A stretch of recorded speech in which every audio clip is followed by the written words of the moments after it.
അങ്ങനെ ഒത്തിരി കൺഫ്യൂഷന്റെ അവസാനം ഫൈനലി ഐ എം ഗോയിങ്. ബാഴ്സലോണയിൽ നിന്ന് ഏകദേശം 15 hours ഓഫ് ജേർണിയാണ് പോകുന്നത് സൗത്ത് കൊറിയ. ഇത് ശരിക്കും അപ്രതീക്ഷിതമായിട്ടുള്ള ഒരു യാത്രയാണ്. കാരണം അഡ്മിനിസ്ട്രേറ്റീവ് സ്റ്റാഫിന്റെ ഒത്തിരി നൂലാമാലകൾക്കിടയിൽ പോവാൻ പറ്റില്ല എന്ന് തന്നെ ഞാൻ ഉറപ്പിച്ചൊരു യാത്രയാണ് കേട്ടോ. എന്നെ അടുത്തറിയുന്ന കുറച്ചു പേരുടെ did you give up this easily ആ ഒരു സർക്കാസ്റ്റിക് ക്വസ്റ്റ്യൻ ആണ് സത്യം പറഞ്ഞാല് ഇന്ന് ഈ യാത്രയിൽ എന്റെ അയക്കുന്നത്.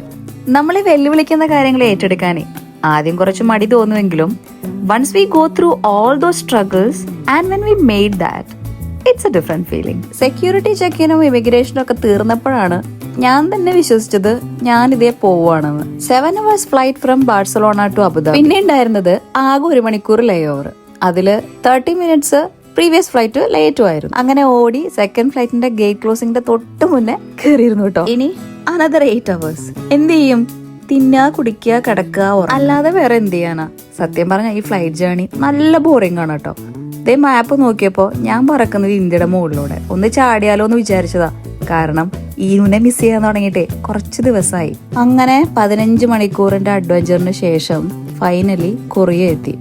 ഇവിടുത്തെ ഇമിഗ്രേഷനൊക്കെ നല്ല കട്ട സ്ട്രിക്റ്റ് ആണ്. നമുക്ക് പനി, ജലദോഷം, തലവേദന, റാഷസ് ഇതൊന്നും ഇല്ലാന്ന് സ്ഥിരീകരിക്കുന്ന ഒരു ഫോം ഫില്ല് ചെയ്യണം. ഇനി ഇത് ഏതെങ്കിലും ഉണ്ടെങ്കിൽ വേറൊരു ക്വാറന്റൈൻ സെല്ലിൽ പോകണം. അങ്ങനെ അവര് പറഞ്ഞ എല്ലാ ഫോമും ഫില്ല് ചെയ്ത് കൊടുത്തിട്ട് ഫൈനലി ഇമിഗ്രേഷൻ സ്റ്റാമ്പ് ഒക്കെ പതിപ്പിച്ച് കഴിഞ്ഞപ്പോൾ ഒരു നേരമായി കേട്ടോ. സിയോളിൽ നിന്ന് ഏകദേശം 2.5 hours ഓഫ് കാർ ജേർണി ഉണ്ട് ഡേജിയോൺ എന്ന് പറയുന്ന സ്ഥലത്ത്.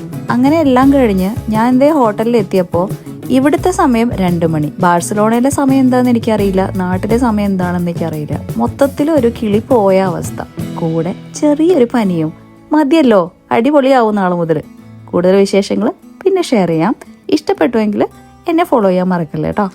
അപ്പോൾ ഞാൻ പഠിച്ച പാഠം, don't give up so easily, do your part, rest will follow.